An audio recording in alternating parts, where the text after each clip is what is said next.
आइए, तीसरा श्लोक है इति दृक्स्वलीलाभिरानन्दकुण्डे स्वघोषं निमज्जन्तम् आख्यापयन्तम् तदीयेषितकेषु भक्तिजिता त्वं पुनः प्रेमतस्तं शतावृत्ति वन्दे। इति दृक्स्वलीला भी, इसमें जो सत्यव्रत मुनि हैं, जब उन्होंने पूरी लीला को सामने प्रकट किया, देखा और सुनाया भी, तो उस लीला को देखते हुए वो भगवान से अब प्रार्थना कर रहे हैं। ऐसा होता है ना कि जब हमें किसी से कुछ मांगना होता है तो मांगने से पहले उसकी खूब प्रशंसा की जाती है, ताकि देने वाला बड़ी आसानी से कोई वस्तु दे दे, फिर वो मना नहीं करता है। जब उसकी पहले प्रशंसा की जाए तो उसके बाद फिर वो मना नहीं करता है। तो सत्यव्रत मुनि भी, क्योंकि भगवान अत्यंत चतुर शिरोमणि हैं, भगवान बहुत चतुर शिरोमणि हैं, एक गुण उनका ये भी है। तो चतुर शिरोमणि को बांधने के लिए, चतुर शिरोमणि को अपने वश में करने के लिए उनके भक्तों को भी चतुर होना पड़ता है। चतुर कैसे? चतुरता ऐसी नहीं जो कपट वाली चतुरता हो, निष्कपट वाली चतुरता होना बहुत आवश्यक है। निष्कपट चतुरता कैसी? ऐसी चतुरता कि वो संसार को तो ये बताएं बाहर से कि आप हमारे हैं, संसार को कहें बाहर से कि आप हमारे हैं, लेकिन हृदय में, उनके हृदय में केवल और केवल भगवान कृष्ण के अलावा और कोई ना हो। उनके सारे दैहिक कार्य इस प्रकार से हों कि उनकी भक्ति में किसी प्रकार की विघ्न बाधा संसार ना डालने पाए। उसे कहते हैं चतुरता। कैसे? देखिए, भक्त कितने चतुर होते हैं। इस हाड़ मांस के शरीर से, ये पिंड है, ये जो शरीर हम देखते हैं अपने नेत्रों से, ये एक पिंड है, मांस का पिंड, रक्त से बना हुआ पिंड। इसके अंदर और कुछ नहीं भरा। थोड़ा कहीं चीरा लग जाए तो रक्त निकलने लगता है।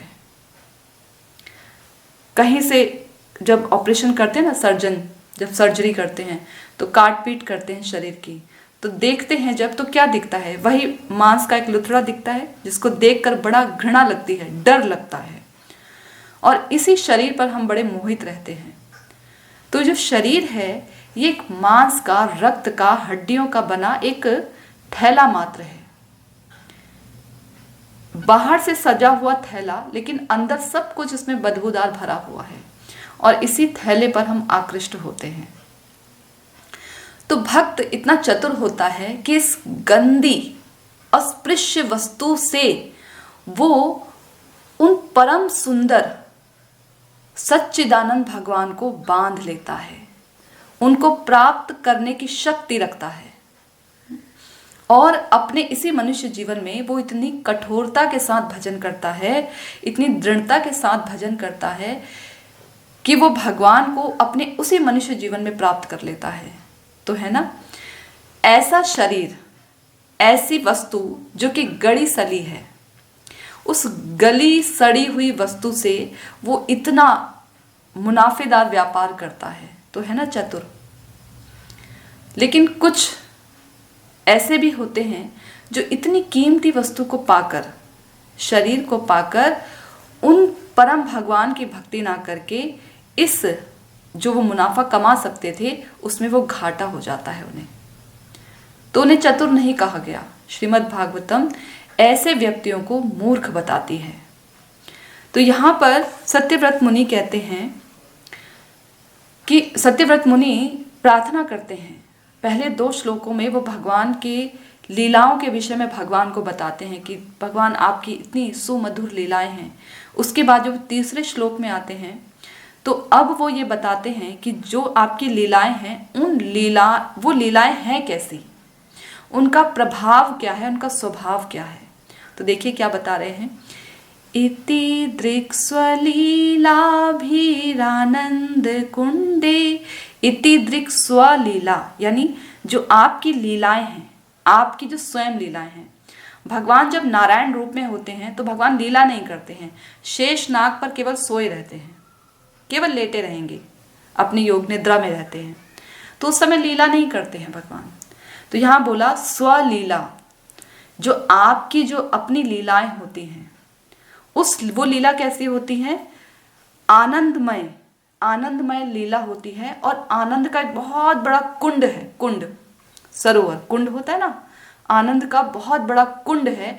वो लीलाएं ऐसी हैं कि उन लीलाओं के कुंड में यदि कोई गोता लगाता है तो वो भी आनंद से भर जाता है।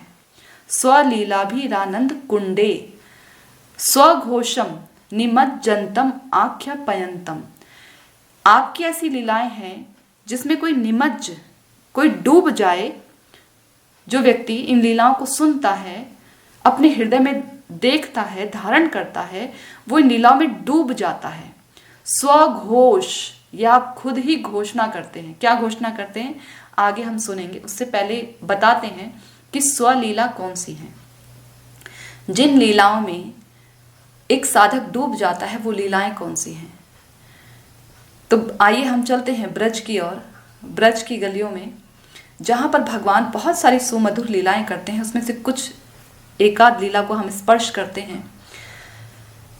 जब कृष्ण गोपाल छोटे से जाते हैं तो उनकी इतनी सुमधुर लीलाएं होती हैं। जो ब्रज की गोपियां हैं वो कृष्ण को ये कहकर बुलाती हैं कि कृष्ण हमारे सामने तुम नाच कर दिखाओ। छोटे से बालक हैं, बड़े नहीं, छोटे से, छोटे से बाल गोपाल को कहती हैं चलो हमें नाच कर दिखाओ, तुम यदि सुंदर नाच करोगे तो हम तुम्हें एक माखन का लोना देंगी। हाँ, और कभी कभी वही गोपियां कृष्ण को कहती हैं कि देखो कृष्ण, हमारे ना ये जो मटकियां हैं इनको उठाकर थोड़ा यहाँ से वहाँ रख दो। तो कृष्ण कहते हैं इतनी सारी मटकियां, मेरी इतनी कोमल सी कमर है, ये तो लड़खड़ा जाएगी, इसमें तो दर्द होने लगेगा। तो बोले देखो तुमको हम माखन का ना लोना देंगी। तो बोले देखो तुम मुझसे इतना सारा काम तो करवाओगी, हाँ, और मुझसे इतने ठुमके लगवाओगी, तो मुझे पता कैसे लगेगा कि तुम मुझे उतने माखन के लोने दे रही हो जितने मैं ठुमके लगाऊंगा या जितने तुम्हारे काम करूंगा। तो तब गोपियां कहती हैं कि देखो ये हम तुम्हें ना, जितना तुम ठुमका लगाओगे और जितनी हमारी मटकियां उधर रख के आओगे उतना हम तुमको तुम्हारे चेहरे पर गोबर से एक टीका लगा देंगे, ठीक है। तो जितना तुम्हारे टीके होंगे उतने टीकों को हम गिन लेंगे, उसके बाद हम तुम्हें उतने माखन के लोने दे देंगे। तो इस प्रकार की जो लीलाएं हैं ब्रज में कृष्ण गोपियों के साथ किया करते हैं। कभी कभी कृष्ण छोटे से नंद बाबा के जो पादुका होती है अपने सर पर लेकर आते हैं और ऐसे लड़खड़ाते हुए बड़ी ही मुश्किल से पादुका लेकर आते हैं। वो कृष्ण गिरिराज गोवर्धन की परिक्रमा की है 21 किलोमीटर की, कितनी बड़ी है ना, हाथ पैर दुख जाते हैं, कमर टूट जाती है। हाँ, तो उन गिरिराज को कृष्ण 7 रातों तक, 7 दिनों तक अपने छोटी सी उंगली में, बाएं हाथ की उंगली में उठाकर रखते हैं।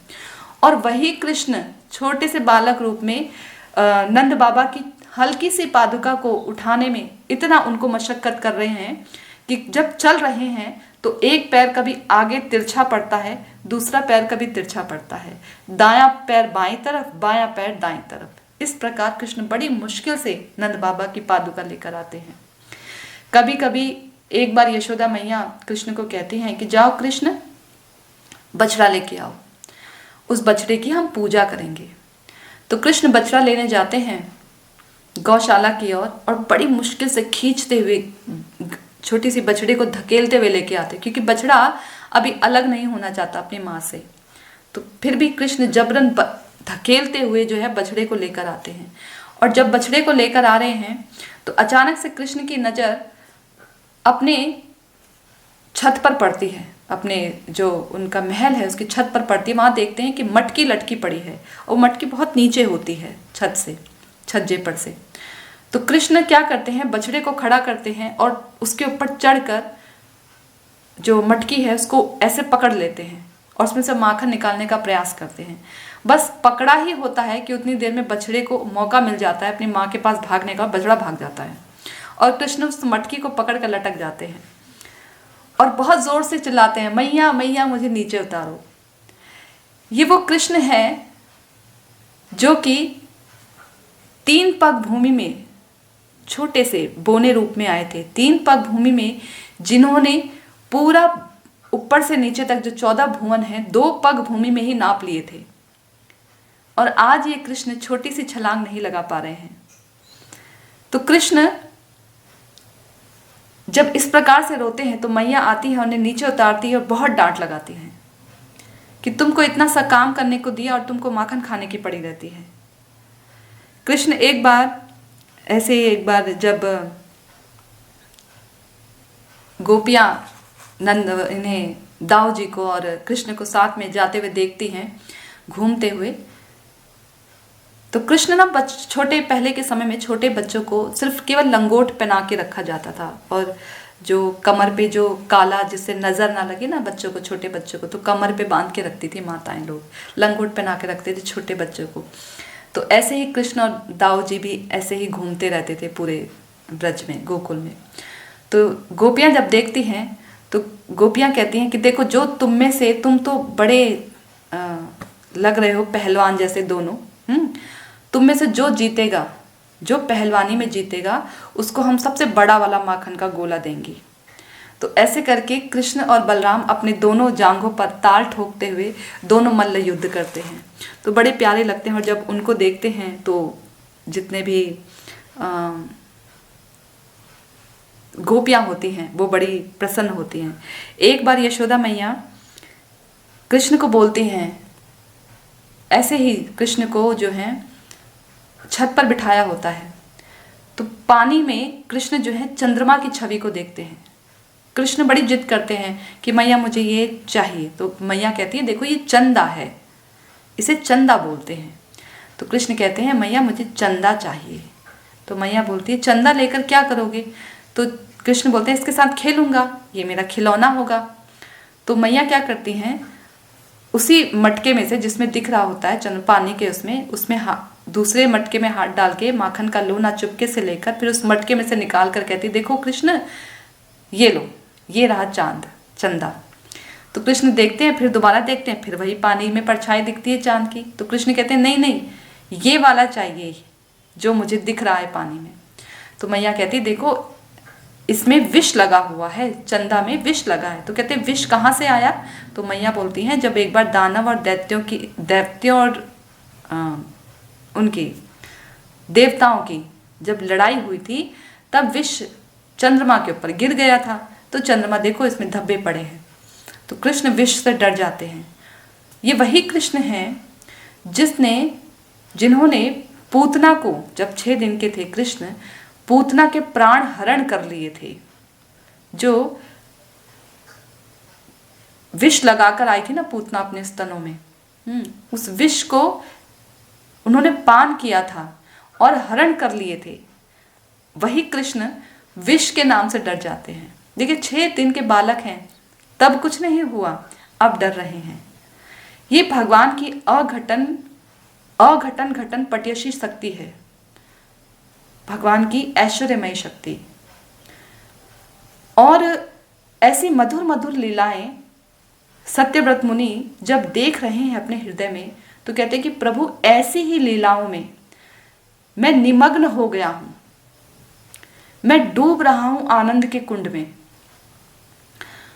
और आप मेरे हृदय में ऐसी लीलाओं को बार बार स्फुरित कर रहे हैं, जिसके कारण मैं इन लीलाओं से बाहर निकलना ही नहीं चाह रहा। आगे इसी में सत्यव्रत मुनि कहते हैं कि प्रभु आप इन लीलाओं को स्वघोष करते हैं। क्यों स्वघोष? खुद से घोषणा क्यों करते हैं? खुद से क्यों इन लीलाओं को अपने भक्तों के हृदय में स्फुरित करते हैं? तो कह रहे हैं, इति दृक्स्वलीलाभिरानंद कुंडे स्वघोषं निमज्जन्तं आख्यापयन्तं तदीशितगेषु भक्तिजितत्वं। तदीयेषु यानी जो आपके ऐश्वर्य में भक्त है ना, 2 प्रकार के भक्त हैं, एक ऐश्वर्य युक्त और एक माधुर्य युक्त।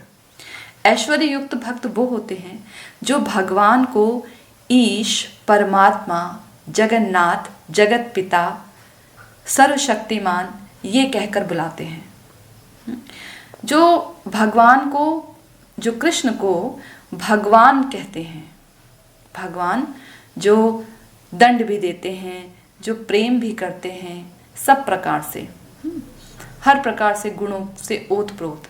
और माधुर्यमय लीलाएं कैसी, माधुर्यमय भक्त कैसे होते हैं, वो जो कृष्ण को अपने किसी ना किसी संबंध से युक्त मानते हैं। ऐश्वर्य में दासता और दास्य भाव और स्वामी का भाव होता है, प्रगाढ़ भाव।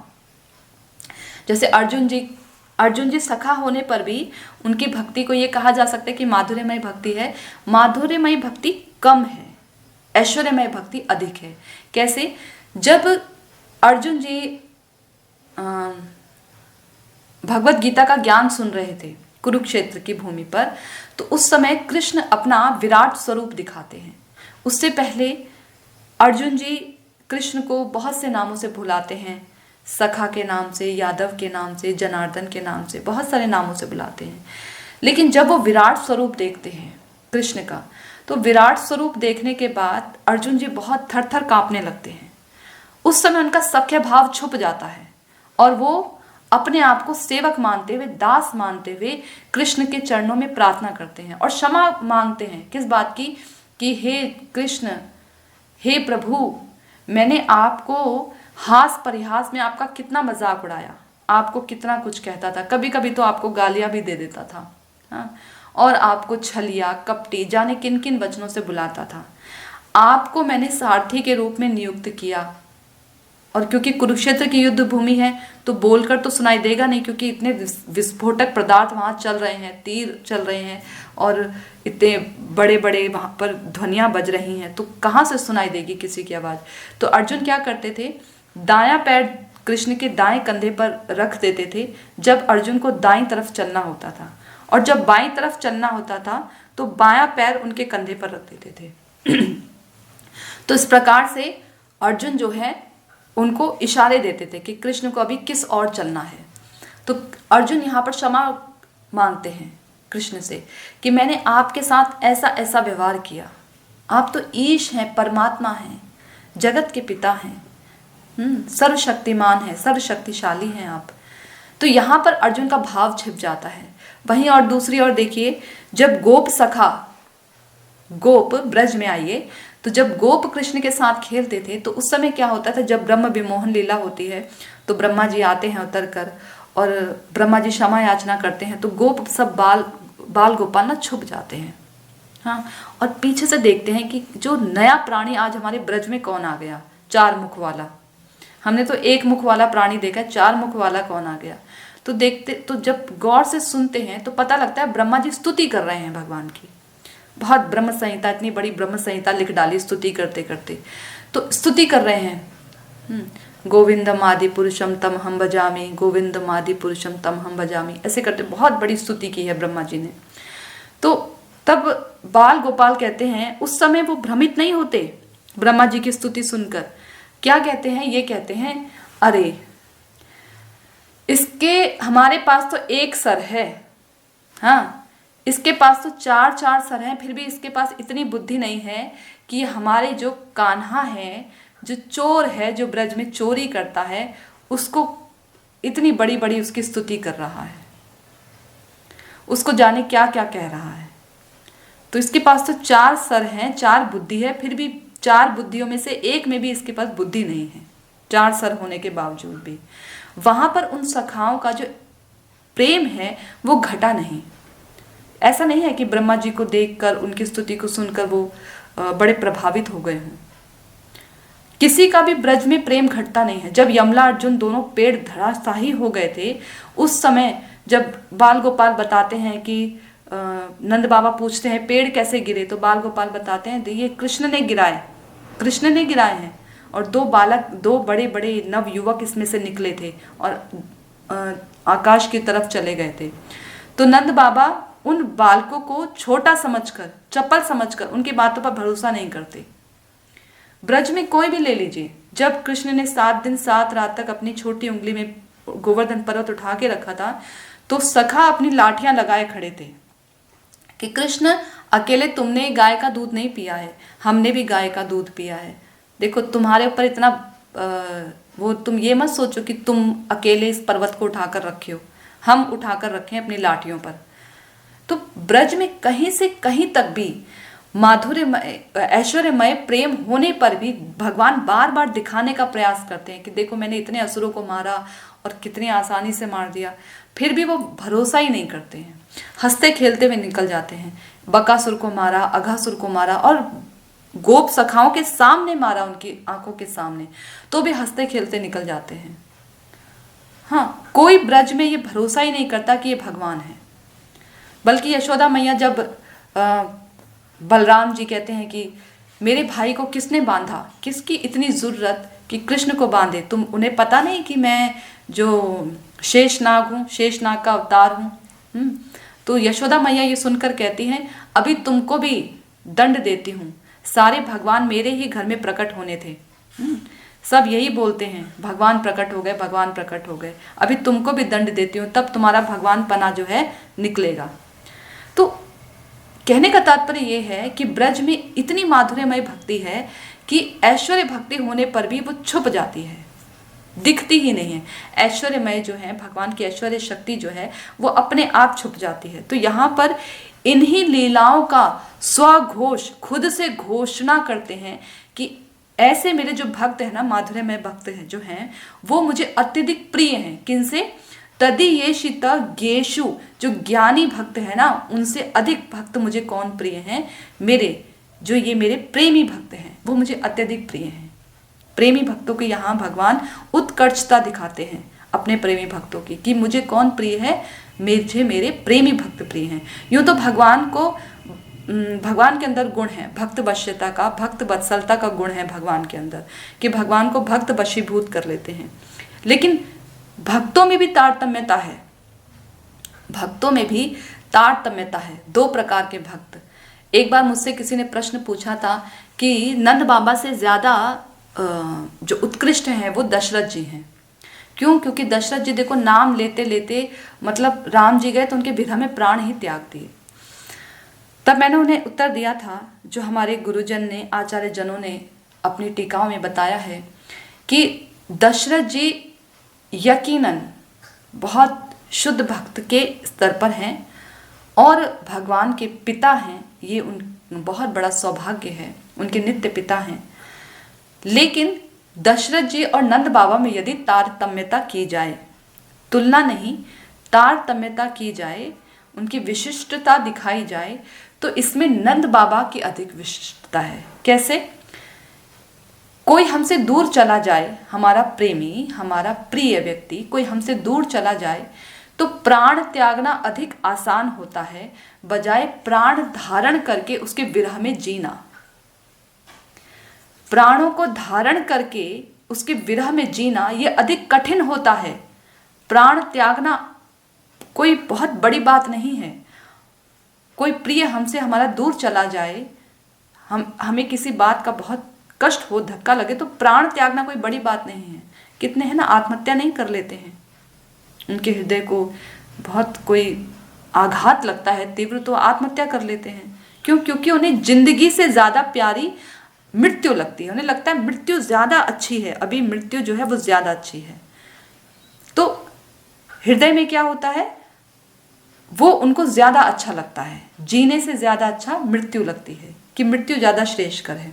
तो इसी प्रकार से जो दशरथ जी हैं, उनका तारतम्य नंद बाबा से यदि किया जाए तो नंद बाबा की सर्वश्रेष्ठता अधिक देखी जाती है। तो ऐसे ही ब्रज में जितने भी जो ब्रज के जो प्रेमी जन हैं, जो भक्त जन हैं, भगवान उनकी उत्कर्षता को दिखाते हैं कि मुझे मेरे प्रेमी भक्त अपने ज्ञानी भक्तों से अधिक प्रिय हैं। तदीयेषु भक्ते जितत्वम, भक्त, ऐसे भक्त मुझे जीत लेते हैं। इति दृक्स्वलीलाभिरानंद कुंडे स्वघोषं निमज्जन्तं आख्यापयन्तं तदीयेषितगेषु भक्ते जितत्वं पुनः प्रेम तस्तम शतावृत्ति वंदे। तो यहाँ पर जो सत्यव्रत मुनि हैं वो इन्हीं लीलाओं को भगवान से प्रार्थना कर रहे हैं कि प्रभु मैं आपकी इन्हीं लीलाओं को प्रणाम कर रहा हूँ, जो लीलाएं, जो आपकी माधुर्यमय लीलाएं हैं उनको प्रणाम कर रहा हूँ। देखिए सत्यव्रत मुनि धीरे धीरे भगवान से अपनी हृदय की बात बताने जा रहे हैं। पहले 2 श्लोकों में सत्यव्रत मुनि भगवान के और भगवान के भक्तों की खूब तारीफ करते हैं, उन्होंने कैसे लीलाएं की हैं और उन लीलाओं में क्या विशिष्टता है, क्या स्पेशलिटी है, वो दिखाते हैं। खूब भगवान से खूब तारीफ करते हैं। तीसरे श्लोक में वो ये बताते हैं कि उनके भक्त कितने प्यारे हैं और आप प्रभु कितने प्यारे हैं कि आप अपने ऐसे भक्तों के द्वारा जीत लिए जाते हैं। अब जो सत्यव्रत मुनि हैं अपने हृदय की बात कुछ कुछ कहने जा रहे हैं, थोड़ी हिम्मत बढ़ती है। भगवान कहते हैं साफ साफ बताओ सत्यव्रत मुनि, तुम इतनी देर से मुझको क्यों माखन लगाए जा रहे हो, क्यों इतनी देर से मेरी बटरिंग किए जा रहे हो, साफ साफ बताओ क्या चाहिए। तब सत्यव्रत मुनि कहते हैं वरम देव मोक्षम न मोक्षम वधिम वा न चान्यं वृणीयहं वरेशदपीहा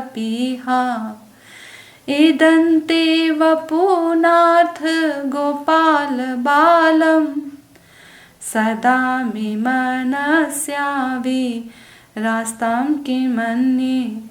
तब यहाँ सत्यव्रत मुनि बताने जा रहे हैं, तब जब भगवान को थोड़ा थोड़ा, क्योंकि भगवान है ना, तो थोड़ा थोड़ा भगवान को अभिप्राय समझ आने लगता है, तो सत्यव्रत मुनि से सीधे सीधे पूछते हैं कि हे सत्यव्रत मुनि, ज़्यादा लाड़ लपोड़ की बातें मत करो, सीधे सीधे बताओ तुम इतनी देर से मुझको क्यों मना रहे हो। तो यहाँ पर कहते हैं प्रभु बता तो दूं, पर पहले मैं ये तो बताऊं कि मैं क्या नहीं चाहता आपसे, पहले ये बता दूं। वरम देव, पहले बोला प्रभु आप सारे वरों को देने में पूरे समर्थवान हैं, सब वरों को दे सकते हैं, सब वर, लेकिन तो भी मैं आपसे मोक्ष नहीं चाहता। सबसे पहले मोक्ष की बारी आती है। देहिक जो संसार की जो क्रिया है उनकी तो बात सत्यव्रत मुनि कर ही नहीं रहे, उनकी बात नहीं कर रहे हैं, आध्यात्मिक स्तर पर जाकर बात कर रहे हैं। तो आध्यात्मिक स्तर पर सबसे पहले मोक्ष की बात कर रहे हैं। पहले वाले में उन्होंने पहले ही बोल दिया कि ज्ञानी भक्त आपको इतने प्रिय नहीं जितने माधुर्यमय भक्त प्रिय हैं। हाँ, तब कह रहे हैं कि मुझे मोक्ष नहीं चाहिए। क्यों? क्योंकि मोक्ष किसकी विषय वस्तु है? ज्ञानियों की। ज्ञानी लोग जो हैं वो मोक्ष चाहते हैं, तो कह रहे मुझे मोक्ष नहीं चाहिए। 5 प्रकार के मोक्ष होते हैं। अगर कोई आपसे पूछे कि कितने प्रकार के मुक्तियां कितने प्रकार की होती हैं, तो आपको पता होना चाहिए। याद रखिए, भक्ति में जितना जरूरी इन लीलाओं को सुनना है, उतना ही जरूरी सिद्धांत को जानना भी है। तत्व विचार के साथ यदि आप भक्ति करेंगे तो कोई भी आपको किसी भी अवस्था में, किसी भी देश में, किसी भी स्थिति में, किसी भी परिस्थिति में भक्ति से डिगा नहीं सकता। आप किसी भी स्थिति परिस्थिति में भक्ति से कभी नहीं डिग सकती। चाहे वैष्णव तत्व की बात आए, चाहे धाम तत्व की बात आए। हम धाम आते हैं ना तो कितना कुछ देखते हैं धाम में आके। धाम में देखते हैं, कल मैं कहीं गई हुई थी, तो वहाँ पर सुबह के समय एक किसी के घर में प्रोग्राम था। तो वहाँ पर एक माताजी मुझे मिली और उन माताजी ने मुझे बोला कि मैं सब जगह घूमी हूँ, हाँ, और उसके बाद मैं रुद्रपुर आई हूँ, मुझे रुद्रपुर अच्छा लगा और हम रुद्रपुर ही गए थे, मेरे मुख से निकल गया। और क्या कहते हैं, मैं जगन्नाथपुरी में रही कई साल, लेकिन ना मुझे जगन्नाथपुरी में अच्छा नहीं लगा। मैंने पूछा क्यों अच्छा नहीं लगा जगन्नाथपुरी? मुझे सुनकर तो बड़ा हर्ष हुआ। जगन्नाथपुरी में ये रही हैं, माता जी के दर्शन हो रहे हैं, इन्होंने जगन्नाथ जी के दर्शन किए हैं और इनके साथ मैं खड़ी हूँ। मुझको तो बड़ा हर्ष हो रहा था उन्हें देखकर। लेकिन उन्होंने बोला जबकि मुझे जगन्नाथपुरी अच्छा नहीं लगा, तो मैंने इसका कारण पूछा कि जगन्नाथपुरी, मन में मैं सोच रही थी कि जगन्नाथपुरी तो मतलब क्या कहें उनके बारे में, कोई महिमा नहीं कही जा सकती, लेकिन इन्हें क्यों नहीं अच्छा लगा? तो मैं इसका कारण जानना चाह रही थी। उन्होंने कहा वहाँ के जो पंडे हैं ना वो अच्छे नहीं हैं, इसलिए मुझे वहाँ अच्छा नहीं लगा। और वहाँ पर मतलब काफ़ी कुछ उन्होंने बताया धाम के बारे में कि मुझे ये अच्छा नहीं लगा, वो अच्छा नहीं लगा। तो कहने का तात्पर्य ये है कि अभी तो वो इस परिस्थिति में नहीं थी कि मैं उनको धाम की उस समय महिमा को बताती, पर फिर भी जितना मैंने उन्हें बताना उस समय था उतना बताना ठीक समझा। लेकिन फिर भी यदि हम तत्व सिद्धांत के साथ भक्ति करते हैं कि धाम जो है एक कोई स्टेट नहीं है, धाम कोई राज्य नहीं है, धाम कोई जगह नहीं है, धाम क्या है? चिन्मय स्वरूप भगवान का जब प्रकट होता है वो धाम रूप में प्रकट होता है। जब भगवान रहने के लिए अपना स्थान देखते हैं तो अपने आप को ही धाम रूप में स्थापित करते हैं, उसको धाम बोलते हैं। एक बड़ा सुंदर नरोत्तम दास ठाकुर जी का भजन है ना, वृंदावन रम्य स्थान दिव्य चिंतामणि धाम रतन मंदिर मनोहारा। नरोत्तम दास ठाकुर जी को ये वृंदावन धाम दिव्य लग रहा है, चिंतामणि रत्नों से बना हुआ, दिव्य चिंतामणि रत्नों से बना हुआ, मनोहर लग रहा है, मन को हर लेने वाला ऐसा धाम लग रहा है नरोत्तम दास ठाकुर जी को। और जब साधारण कोई व्यक्ति आता है तो उसको क्या दिखता है? नाले दिखते हैं, नालियाँ दिखती हैं, गंदगी दिखती है, सुअर दिखते हैं, कुत्ते दिखते हैं, ऐसे ऐसे लोग दिखते हैं जो लूटने वाले होते हैं। मंदिर के ऐसे ऐसे पुजारी दिखते हैं जो पान और गुटखे का सेवन करते हैं। क्यों? क्योंकि अभी उन आंखों में प्रेम रूपी अंजन नहीं लगा है, जिसके कारण धाम को वो धाम नहीं देख पा रहे हैं।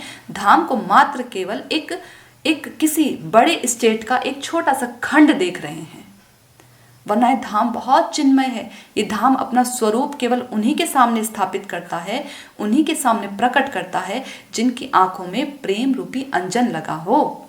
जैसे भगवान अपने स्वरूप को उन्हीं के सामने स्थापित करते हैं, उन्हीं के सामने प्रकट करते हैं जो उनकी पूर्ण शरणागति के साथ भक्ति करता है।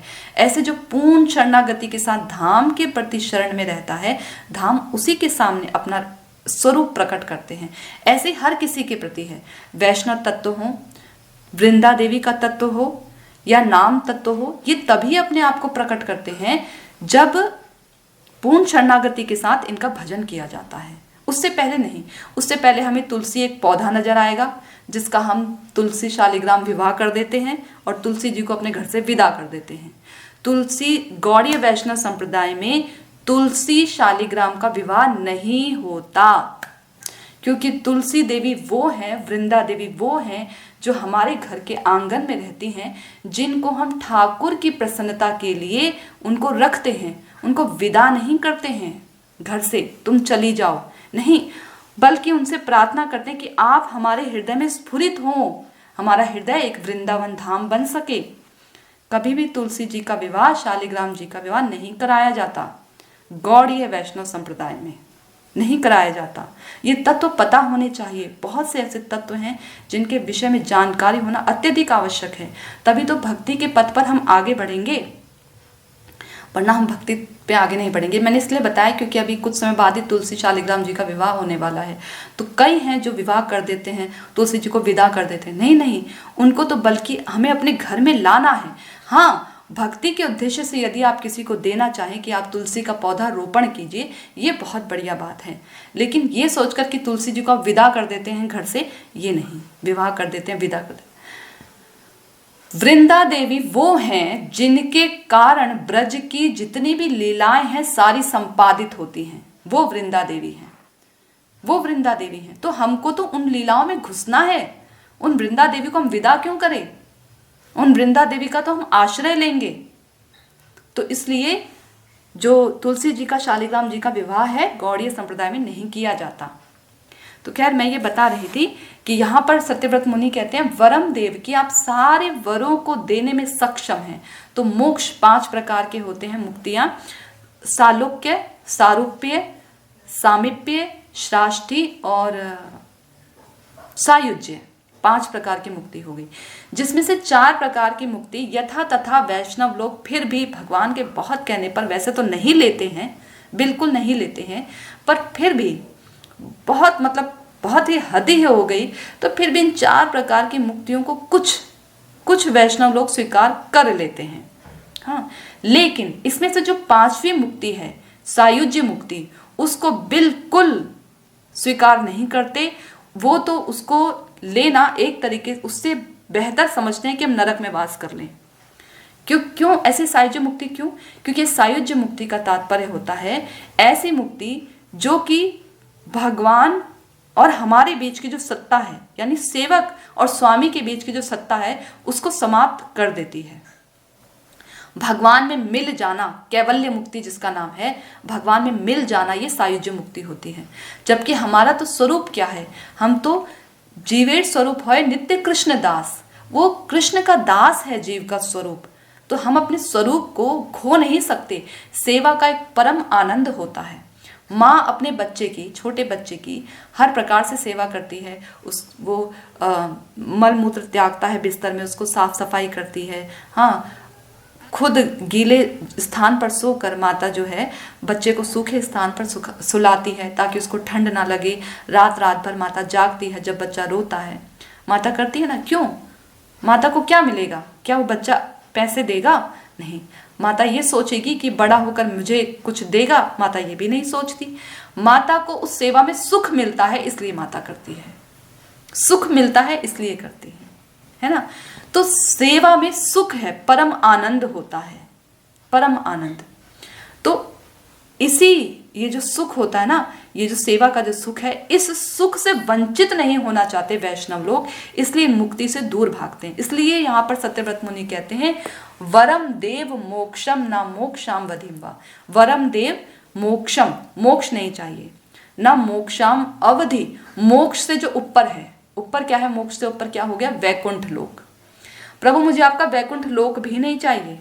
आपका जो वैकुंठ लोक है, राम आदि लोक है, वैकुंठ लोक है, नृसिंह लोक है, मुझे लोक नहीं चाहिए।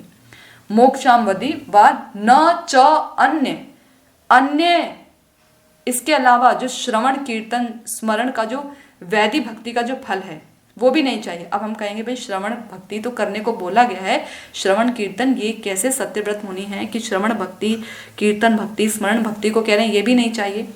तो इसमें बोला श्रवण भक्ति, कीर्तन भक्ति जो बोल रहे हैं ना, ये जो नवधा भक्ति बोल रहे हैं, ये वैधि भक्ति मुझे नहीं चाहिए। भक्ति 2 प्रकार की होती हैं, वैधि भक्ति और रागानुगा भक्ति। आज के समय में रागानुगा भक्ति के चक्कर में बहुत सारे सहजिया लोग वृंदावन में डोलते हैं। पुरुष स्त्री वेश धारण करके, कानों में कुंडल पहन के, मेहंदी लगा के, बिछुए पहन के, चूड़ियाँ पहन के, नथ पहन के और स्त्रियों की वेशभूषा डालकर बहुत नृत्य करते हैं, रास आदि रचाते हैं ये लोग। बहुत बहुत ज़्यादा सहजियापन है। हाँ, जिसको सखी फेक संप्रदाय कहा जाता है। कई प्रकार के संप्रदाय हैं जो भक्ति विनोद ठाकुर जी ने उजागर किए हैं, बताए हैं कि ये संप्रदाय अपसंप्रदाय हैं। इन संप्रदायों में खबरदार भूलकर भी मत जाना, वरना भक्ति तुम्हारी लुप्त हो जाएगी। बहुत सारे संप्रदाय हैं। तो यहां पर श्रवण भक्ति जो बोला गया, जो नवदा भक्ति बोली गई, इसमें बोला कि जो 9 प्रकार की जो नवदा भक्ति है, इसमें वैधि भक्ति नहीं चाहिए, रागानुगा भक्ति चाहिए। यहां पर सीधे सीधे नहीं बता रहे हैं। देखिए यहाँ पर सत्यव्रत मुनि सीधे सीधे नहीं बता रहे, क्या कह रहे हैं? मुझे ये मोक्षाम वधि व न चा अन्य कोई वरदान नहीं चाहिए। तो क्या चाहिए भाई? इतना घुमा फिरा कर मत बताओ, समय थोड़ा कम है सत्यव्रत मुनि, थोड़ा जल्दी जल्दी बताओ। तो आगे बताते हैं, वरम देव मोक्षम ना मोक्षाम वधिम वा न चान्यम वृणे अहम वरेशदपीहा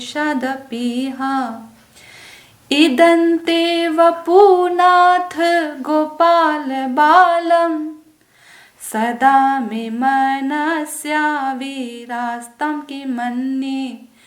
प्रभु अपने मन की बात बता रहा हूं।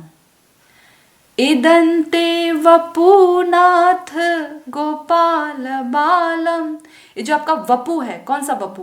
गोपाल बाल स्वरूप जो आपका वपु है, वपु बोलते हैं शरीर को, कि हे नाथ, जो आपका वपु है ना, गोपाल स्वरूप जो है, इदंते वपुनाथ गोपाल बालम, ये मेरे हृदय में सदा सर्वदा स्फुरित होता रहे प्रभु।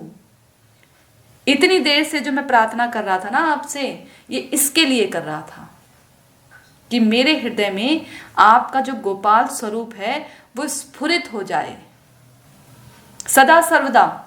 ऐसा नहीं कि थोड़ी देर के लिए आपने झांकी दिखा दी बस हो गया नारद जी की तरह, और आप आकर मुझसे कहें कि नारद इस जन्म में अब तुम मेरा दोबारा दर्शन नहीं कर सकते। ऐसा नहीं, ऐसा मत बोल देना मुझे।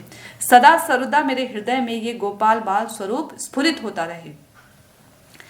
अगले श्लोक में थोड़ा समय कम है तो थोड़ा मैं, बहुत कुछ था बताने के लिए, समय इतना कम हो जाता है ना कि मैं बता ही नहीं पाती हूँ। यहाँ पर सत्यव्रत मुनि यहाँ पर बताते हैं कि जो 2 प्रकार की भक्ति है ना, जिसमें इन्होंने नवदा भक्ति को मना किया, उसमें बताते हैं कि मुझे रागानुगा भक्ति, जो गोपाल स्वरूप है, इसमें जो आपका गोपाल स्वरूप है वो मेरे हृदय में स्फुरित हो। जो रागानुगा जो भक्त होते हैं, रागानुगा भक्त किनको बोलते हैं? वैदी भक्त तो वो होते हैं, वैदी भक्त जो अभी हम भी नहीं कर रहे हैं, हम तो अभी वैदी भक्ति भी नहीं कर रहे हैं, पर फिर भी जैसे आप में से कई ऐसे भक्त होंगे जो साधक जो कर रहे हैं। कैसी वैदी भक्ति? वैद यानी जो नियमों में रहकर की जाए, नियम पालन, सुबह इतने बजे उठना है और ठाकुर स्नान आदि करके आरती करनी है, संधन वंद्या आदि करनी है और भोग लगाना है। ये सब नियमों में चल रहा है। एकादशी तिथि आ रही है तो उसमें व्रत रखना है, जो तिथियां आ रही हैं उनका नियम अनुसार पालन करना है, कार्तिक मास का पालन करना है। ये सब नियम है, नियमों में बंध कर, अपराधों का भय। और रागानुगा भक्ति क्या है? राग जो स्वयं जो स्वाभाविक रूप से हृदय में किसी विषय के प्रति राग उत्पन्न हो जाए उसको बोलते हैं रागानुगा। स्वाभाविक रूप से किसी विषय के प्रति, जैसे अभी हमारी स्वाभाविक, अभी हम सांसारिक रागानुगा भक्त हैं, सांसारिक संसार के रागानुगा भक्त हैं। कैसे? स्वाभाविक रूप से हमारी प्रीति, हमारी इंद्रियों की प्रीति उन विषयों की तरफ अपने आप धावित हो जाती है। कहीं सुमधुर संगीत चल रहा है तो हमारे कान अपने आप उस तरफ चले जाएंगे। अगर जिसको गाने सुनना, फिल्मी गाने सुनना, पुराने जमाने के या नए जमाने के जैसे भी हो, पसंद है तो उनके कान अपने आप चले जाएंगे। कितनी दूर भी चल रहा हो संगीत, वहीं चले जाएंगे और वो अपना जमाना याद करने लगते हैं कि कभी हम ये संगीत सुना करते थे। वो उन्हें उन संगीतों से जुड़े उन्हें पल याद आने लगते हैं। बहुत सुंदर कोई रूप देखा, बड़ा सुंदर, चाहे कोई दृश्य देखा हो या रूप देखा हो, कुछ भी देखा हो, अपने आप निगाहें उस ओर चली जाती हैं और हटाओ ना जबरन फिर जाती हैं, हटाओ फिर जबरन दोबारा उधर ही जाती हैं। हाँ, नाक का विषय सुगंध, घ्राण लेना, सुगंध लेना, तो अपने आप नाक जो है, कहीं वस्तु कहीं बन रही हो ना, समोसे, कहीं समोसे बन रहे हो, अपने आप सुगंध नाक में जाएगी, पता लग जाएगा समोसे बन रहे थे और जीभ लपलपाने लगती है ना। ऐसा होता है ना, स्वाभाविक राग है हमारा इन विषयों के प्रति। ऐसे ही रागानुगा भक्ति वो जिसमें किसी साधक का, सिद्ध का, साधक नहीं सिद्ध का स्वाभाविक राग पैदा हो जाए, उसको बोलते हैं। कृष्ण के प्रति स्वाभाविक राग है, अब कृष्ण के अलावा कुछ सुनना नहीं है, अब कृष्ण के अलावा कुछ देखना नहीं। अभी तो हम जबरन प्रयास करते हैं कि अब हमें भजन कीर्तन के अलावा कुछ सुनना नहीं है, हम यही सुनेंगे, कथा ही सुनेंगे, कीर्तन ही सुनेंगे, फिल्मी कुछ गाने संगीत नहीं, फिल्मी कुछ देखेंगे नहीं, कुछ सुनेंगे नहीं। अभी हम प्रयास कर रहे हैं, इसलिए हमें कष्ट भी लगता है, तकलीफ होती है, लेकिन स्वाभाविक चीजों में हमें तकलीफ नहीं होती है। अभी हम स्वाभाविक ही संसार में लिप्त हैं तो हमें तकलीफ होती है? बिल्कुल नहीं होती। जैसे नाम लेने में हमें तकलीफ होती है, लेकिन नाम छूटने में कोई तकलीफ होती है? नहीं होती। अपने आप मन संसार में लग जाता है। तो स्वाभाविक राग कृष्ण के प्रति लगना रागानुगा भक्ति होती, रागात्मिका भक्ति होती है। और इस रागात्मिका भक्ति का जो अनुगमन करते हैं वो रागानुगा होते हैं। वो रागानुगा अनुग उनका जो पालन करते हैं, जैसे ब्रज के लोग हो गए, यशोदा मैया और ललिता सखी, विशाखा सखी, ये जितने भी हो गए, ये रागानुगा भक्त हैं। इनके अनुगत्य में रहकर, इनके अनुगत्य में जो इनके अंडर में जो मंजरियां होती हैं, छोटी छोटी मंजरियां 7-8 वर्ष की, जैसे रूप मंजरी, रमण मंजरी, ये बहुत ऊपर का विषय है तो इतने खुले रूप में तो हम नहीं बता सकते, फिर भी छोटा तरीके से जानना ठीक रहता है। इन जो रूप, जो इनके अनुगत्य में जो है, जो हमारा गौड़ी संप्रदाय, वो रूपानुग संप्रदाय कहा जाता है। यानी रूप गोस्वामी जी के अनुगत्य में जो चले उनको रूपानुग भक्त कहते हैं। तो कभी अगर किसी समय हम लोग रूप गोस्वामी जी का बहुत सुंदर एक ग्रंथ है उपदेशामृत, उसकी अगर हम शुरुआत करेंगे तो उसमें ये सब चीजें बताएंगे। अभी तो फिलहाल थोड़ा थोड़ा जान लेना ही काफी है। तो यहाँ पर सत्यव्रत मुनि कह रहे हैं कि प्रभु मुझे ये सब वर नहीं चाहिए। कौन सा वर चाहिए? इदं ते वपुनाथ गोपाल बालम, आपका जो गोपाल स्वरूप है वो मेरे हृदय में प्रकट हो जाए। ऐसी भक्ति हमें भी प्राप्त हो, इसका लोभ हमें भी मिले, इसके लिए हमें ना रूपानुग साधन करना होगा, यानी रूप गोस्वामी जी के अनुगत्य में, क्योंकि ब्रज जो है वो रूप गोस्वामी जी का ही है वास्तव में। उन रूप गोस्वामी के अनुगत्य में हमें भजन करना होगा। इसी उपदेशामृत में शायद 8वां श्लोक है, मुझे 7वां या 8वें में से एक श्लोक है, 8वां ही श्लोक है शायद। उसमें श्लोक है तन्नाम रूप चरितादि सुकीर्तनानु स्मृत्यो क्रमेण रसना मनसो नियोज्य तिष्ठन व्रजे तद अनुरागी जनानुगामी कालम नयेद अखिलम इति उपदेश सारम। यानी सारे उपदेश, जितने भी आप शास्त्र पढ़ते हैं, जितने भी आप पुराण पढ़ते हैं, जितने भी आप वेद पढ़ते हैं, उन सब का एकमात्र सार है। क्या सार है? इति उपदेश सारम। उन सब का क्या सार है कि आपको क्या करना है। यदि आप ब्रज की भक्ति करना चाहते हैं, आप ऐसा भजन करना चाहते हैं, तो आपको क्या करना चाहिए? तो इसके लिए बताया तन नाम रूप चरितादि, भगवान तन यानी उनके, भगवान के जो नाम है, रूप है, चरित आदि यानी जो लीला गुण आदि जो उनके चरित आदि हैं, सुकीर्तनानु, उसका सुकीर्तन यानी अच्छी प्रकार से कीर्तन करना होगा, लेकिन अनुगत्य में रहकर। सु यानी किसी के अनुगत्य में रहकर कीर्तन करना होगा। सुकीर्तनानु स्मृत्यो, और कीर्तन कब करेंगे आप? जब श्रवण करेंगे तब कीर्तन होता है। जब कुछ सुनेंगे तब तो कुछ कीर्तन कर पाएंगे। तो श्रवण इसमें है, ये मत सोचिए श्रवण करने की आवश्यकता नहीं, श्रवण इसमें है लेकिन छुपे हुए रूप में है। सुकीर्तनानु स्मृत्यो यानी स्मरण करेंगे। किसका स्मरण करना है? तन नाम रूप चरित आदि का कीर्तन करने के बाद स्मरण होगा। श्रवण करेंगे, कीर्तन करेंगे, स्मरण करेंगे।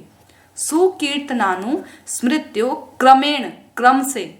कैसे क्रम से? रसना मनसो नियोज्य। रसना यानी जीभ, अपनी जीभ को उसमें नियोज्य लगाना पड़ेगा। किस में लगाना पड़ेगा? भगवान के नाम में, उनके रूप में, उनके गुण में, उनकी लीलाओं में अपनी जीभ को लगाना पड़ेगा। मनसो यानी मन को। जीभ लग गई ना, पहले जीभ लगेगी फिर मन लगेगा।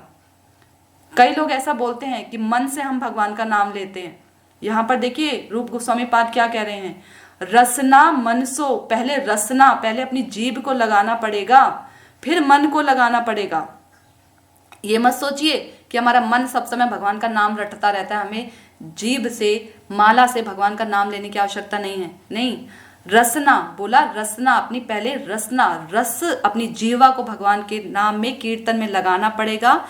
जीवा के बाद आपको मन को नियोज्य पूरी तरह से लगाना पड़ेगा, उसमें डुबाना पड़ेगा। ऐसे नहीं कि चलो संसार भी चल रहा है और भजन भी चल रहा है, नहीं, मन को लगाना है। याद रखिए, हम मन बोला है, अभी शरीर की बात नहीं हो रही है। आप सोचे कि चलो अब हम सब कुछ छोड़ छाड़ के पूरा घर बार छोड़ें और सब मेरे सर पर आ जाए, बोले कैसा सुनाती हो तुम।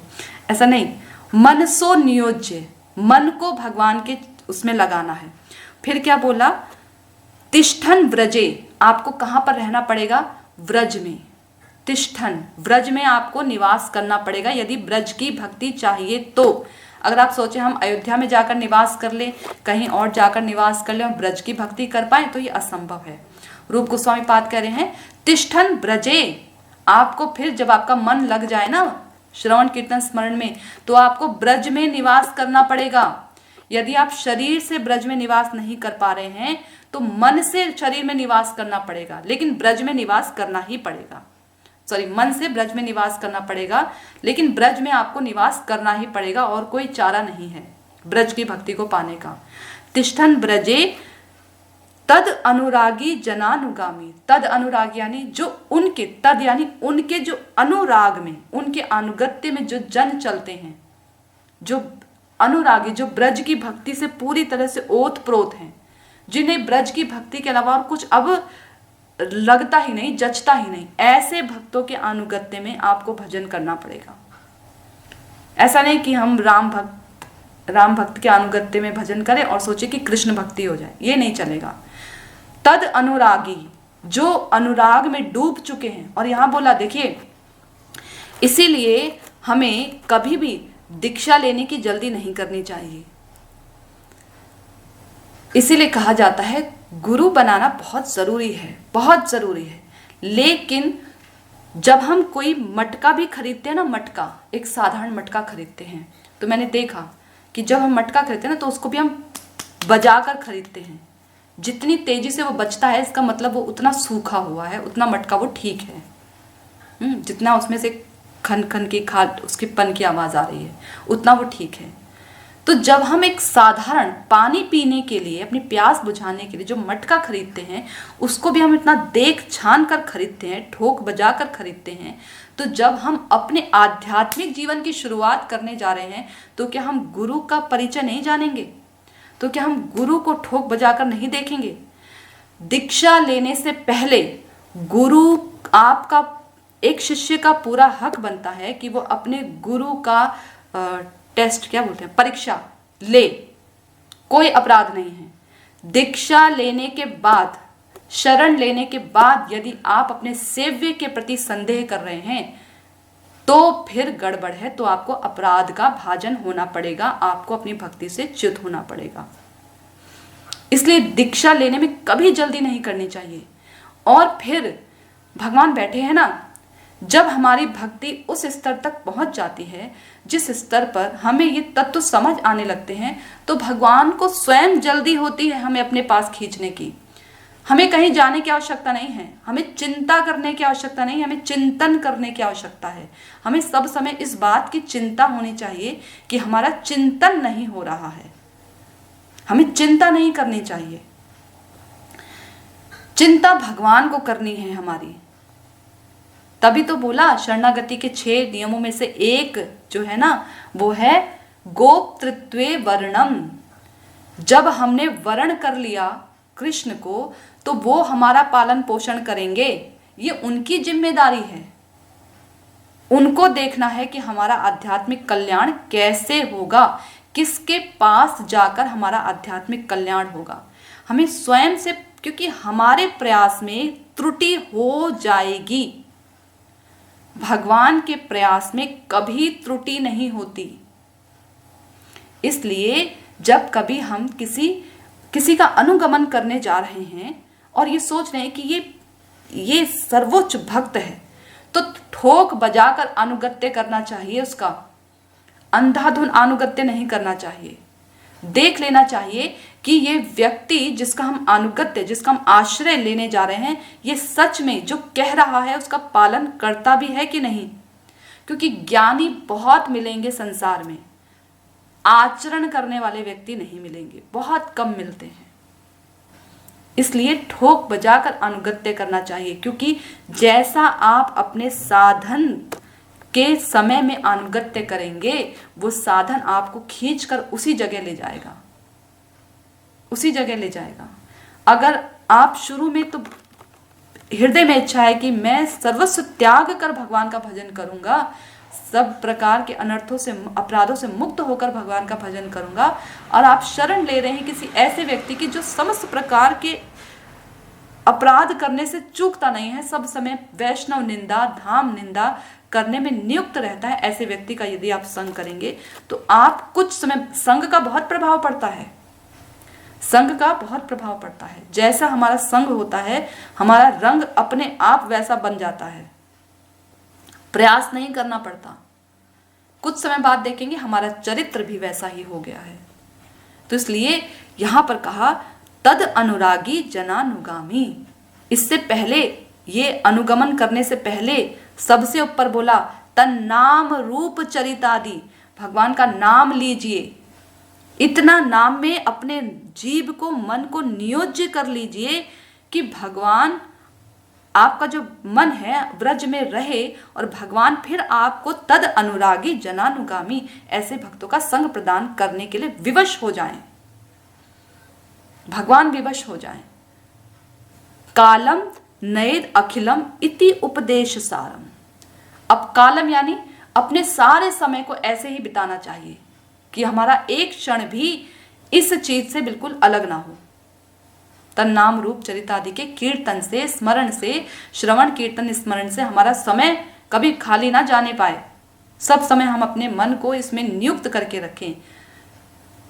नयेद अखिलम इति उपदेश सारम, बस यही सार है सारे उपदेशों का। जितने शास्त्र आप पढ़ लो, जितने ज्यादा पुराण पढ़ लो, कुछ ढूंढने को नहीं मिलेगा। यहाँ पर रूप गोस्वामी जी ने आपको एक प्लेट में सजा कर दे दिया, भाई ये लो सारे उपदेशों का सार, अब तुम इसके अनुसार करो भजन।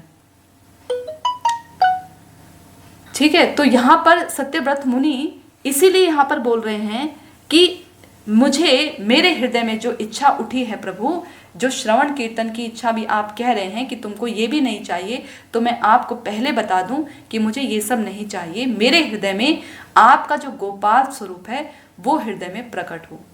9:04 हो गए हैं, मुझे लगा था तीसरा एक श्लोक और रह गया है, छोटा सा ही उसका अर्थ था क्योंकि इसके पहले वाले से ही वो पूरा जुड़ा था, उसको थोड़ा सा शॉर्ट में बता देती हूँ। इसके बाद जो श्लोक है, इदन्ते वपुनाथ गोपाल बालम सदा मे मनस्या विरास्तम के मन्ये, क्या था, वरम देव मोक्षम न मोक्षाम वधिम वा न चान्यम वृणेयहं वरीषदपीहा इदन्ते वपुनाथ गोपाल बालम सदा मे मनस्या विरास्तं किमन्ये इदन्ते मुखाम्भोजमव्यक्तनीले वृत्तं कुंतले स्निग्ध रक्तिश गोप्या। यहाँ पर बोल रहे हैं कि कैसा गोपाल स्वरूप चाहिए। गोपाल स्वरूप में भी बहुत सारी लीलाएं की है ना भगवान ने, गोपाल रूप में भी। तो बोल रहे हैं इदन ते मुखाम भोज म व्यक्त नीले, जो आपका मुख है ना वो नीले नीले अलकों से, भगवान की जो अलके हैं, अलकावली है, जो बाल हैं घुंघराले हैं भगवान के हैं, और उनके नीले नीले शरीर पर ऐसा लगता है नीली नीली अलकावली है। तो जो नीली नीली अलकावली आपके जो शरीर पर पड़ रही है ना, आपके मुख में पड़ रही है, ऐसे भगवान के घुंघराले घुंघराले बाल उनके मुख पे आते हैं। कभी आप दामोदर लीला का चित्र देखिएगा, उसमें भगवान के ऐसे लटे निकली हैं उनके चेहरे पर, ऐसे ऐसे गोल गोल सी, तो बड़ी सुंदर लग रही हैं वो लटे। और मुहुश्चुंबितम बिंब रक्ता धर्म में आपके मुख को गोप्या, देखिए यहाँ पर ना गोप्या शब्द कहा है, ये नहीं बताया कि गोपी कौन सी गोपी है, क्या यशोदा गोपी के बारे में बात हो रही है या जो राधा रानी आदि सखियां हैं ये भी तो गोपियां हैं, इन गोपियों की बात हो रही है। तो चुपके से बता दिया सत्यव्रत मुनि ने गोपिया कहकर। अब अपनी प्रार्थना को धीरे धीरे करके ना ऊपर बढ़ा रहे हैं सत्यव्रत मुनि, डर डर के कि पता नहीं इतना मेरा उन्नत स्तर तो है नहीं और मैं इतनी उन्नत प्रार्थना कर रहा हूँ, कहीं भगवान मना ना कर दे, चले ना जाए। तो धीरे धीरे अपनी प्रार्थना को थोड़ा ऊंचा ऊंचा करते चले जा रहे हैं। कहने का तात्पर्य है जब साधक धीरे धीरे भजन करता है तो उसका स्तर बढ़ता चला जाता है। माधुरी कादम्बरी में सुना था ना, अनर्थों की निवृत्ति होती है जब वो साधन भजन करता है, उसके बाद निष्ठा का स्तर आता है, फिर रुचि, फिर आसक्ति, फिर भाव, फिर प्रेम। हाँ, तो ऐसे सत्यव्रत मुनि भी कभी स्तर बढ़ता जा रहा है, धीरे धीरे हृदय में भाव बढ़ते जा रहे हैं, और भाव बढ़ रहे हैं तो प्रार्थना भी बढ़ती जा रही है। धीरे धीरे बता रहे हैं कि भगवान कहीं बुरा ना मान जाए, भाई मेरा स्तर तो इतना ऊंचा है नहीं और मैं कैसी प्रार्थना कर रहा हूँ।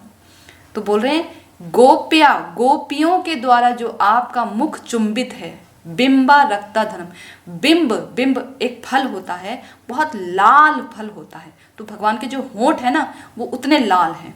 भगवान कोई लिपस्टिक नहीं लगाते हैं, हम देखते हैं ना चित्र में भगवान के होंठ बड़े लाल रहते हैं, तो वो भगवान के होंठ नेचुरल लाल हैं, बिंब फल के समान लाल लाल भगवान के दोनों होंठ हैं। तो जो आपके मुख को बार बार जो गोपियां चूम रही हैं वो मुख कमल मेरे सामने स्फुरित हो। अब बढ़ा दी अपनी प्रार्थना का स्तर, सत्यव्रत मुनि ने बढ़ा दिया। तो ऐसी प्रार्थना सत्यव्रत मुनि कर रहे हैं। इसके बाद सत्यव्रत मुनि को थोड़ी लज्जा आ जाती है, क्योंकि वो सोचते हैं कि मैं कहाँ और मेरी ये प्रार्थना कहाँ। तो इसके विषय में हम अगली बार जब भी मौका मिलेगा तो हम बताने का प्रयास करेंगे अगले के 3 श्लोकों में। और आप लोग अपने आध्यात्मिक प्रश्नों को पूछिए। जब तक आपके कैसे भी आध्यात्मिक प्रश्न हो, चाहे वो कुछ भी क्यों ना हो, जो आपको संशय प्रदान करता हो, सेवा से संबंधित या किसी और प्रकार से संबंधित, तो आप उन प्रश्नों को भेजिए ताकि उन प्रश्नों का उत्तर मिले और उन प्रश्नों से कईयों की समस्याएं हल हो, है ना। और मुझे भी मौका मिले थोड़ा सा कि मैं अपनी वाणी को भगवान की सेवा में और लगा सकूं। बोला ना, रसना मन सो नियोज्य, तो रसना लगेगी तभी तो मेरा मन लगेगा भगवान की सेवा में। तो आप सभी को कार्तिक मास की बहुत बहुत शुभकामनाएं, और ये दामोदर लीला हमारे हृदय में स्फुरित हो, ऐसी मैं प्रार्थना करती हूँ हरि गुरु वैष्णव के चरण कमलों में, कि किसी जन्म में हम भी अधिकारी बने, कि हमारे हृदय में भी ये भाव उत्पन्न हो कि कभी ब्रज की भक्ति के प्रति हमारा लोभ जागृत हो जाए। ऐसे वैष्णव के प्रति, ऐसे वैष्णव का हम अनुगमन कर पाएं। ठीक है, तो इसी के साथ मैं अपनी वाणी को यहीं विराम देती हूँ। हरे कृष्णा। वांछा कल्पतरुभ्यश्च कृपा सिन्धुभ्य एव च पतितानां पावनेभ्यो वैष्णवेभ्यो नमो नमः।